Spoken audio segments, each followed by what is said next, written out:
তো hello guys, আজকে যে বলেন বাংলাদেশিরা আমাদের ফ্যান নাই বাংলাদেশি, তো তাদের জন্যই আজকের কিছু বাংলাদেশি ফ্যানের যে ইন্ডিয়া উইন করেছে তার জন্য যে উৎসব আনন্দ, সেই ভিডিওটা একবার দেখে নিয়ে যাক। চলুন দেখে নিই ভিডিওগুলো কি বলছে। ফাইনাল ম্যাচের মতো ম্যাচ দেখছি, অনেক ভালো লাগছে। আমি 100% কনফিডেন্ট ছিলাম যে ইন্ডিয়া জিতবো। ইন্ডিয়ার যখন প্রথম ইনিংস শেষ হয়েছে, আমি একটা চ্যালেঞ্জ করছিলাম যে ইন্ডিয়া যদি হারে, সাউথ আফ্রিকা যদি এই রান নিতে পারে, তাহলে আমি আর জীবনে খেলা দেখবো না। মানে ওই যে কুফা কাটা যেটাকে বলে আর কি, ওটা হলো আজকে। বলেন কি পাওয়ার প্লেতে যখন ইন্ডিয়া 3 উইকেট হারায়, তখন আমাদের সমর্থকদের, আমরা হাতে গোনা কয়েকজন সমর্থক ছিলাম, তো আমাদের হাতটা দুর্বল হয়ে যাচ্ছিল। ইন্ডিয়া কথা রাখছে। আর বাংলাদেশি দর্শকের উদ্দেশ্যে একটু কথা বলতে চাই। বলেন ভাই, বলেন, আমরা শুনছি। বলুন কি কথা বলবেন বাংলাদেশি দর্শকদের বিরুদ্ধে, বলে যান আপনি, আমরা পাশে আছি আপনার। এখানে যারা ছিল 80% দর্শক ইন্ডিয়ার বিপক্ষে, তারা সাউথ আফ্রিকার সাপোর্টার না, তারা হচ্ছে ইন্ডিয়ার বিরোধী দল, ঠিক আছে?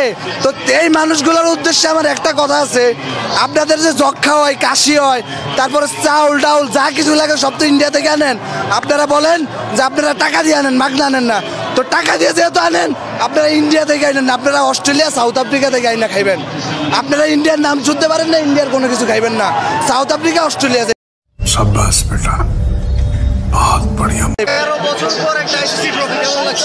অনেক আনন্দ। Indian player, fan, staff, Indian সকল জনগণ এবং বাংলাদেশের যারা ইন্ডিয়ান ফ্যান আছে, সবার জন্য এটা দারুণ একটা বিজয়।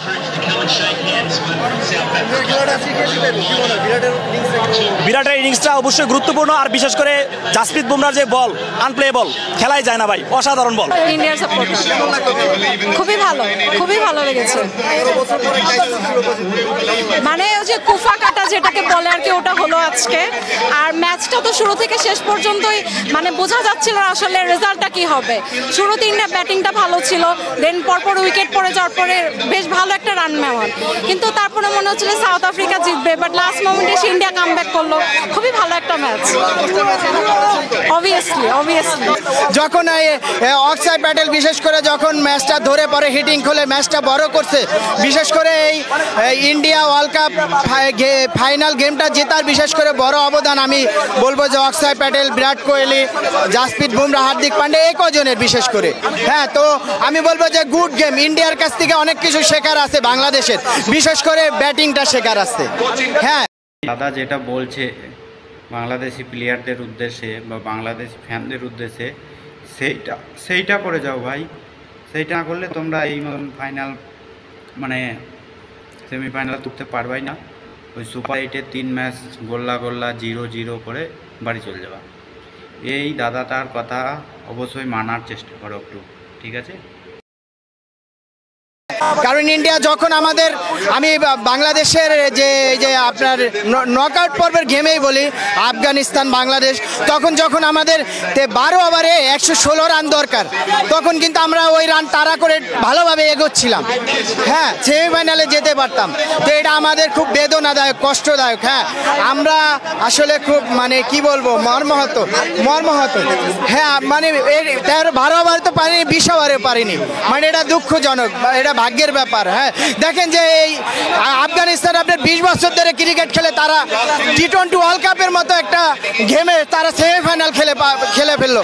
আমরা মনে হয় আমরা হয়তো 40 বছর ধরে খেলি, আমি হয়তো সঠিক জানি না, হয়তো 40 বছর ধরে খেলি।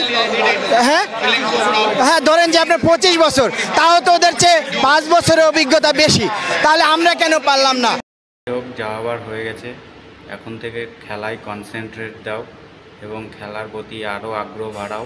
বাংলাদেশি ফ্যানেদেরকে যে দাদাগুলো বলছে তাদের কথাগুলোই ধ্যান দাও, নাহলে তোমাদের অবস্থা আরও খারাপ হবে, ঠিক আছে?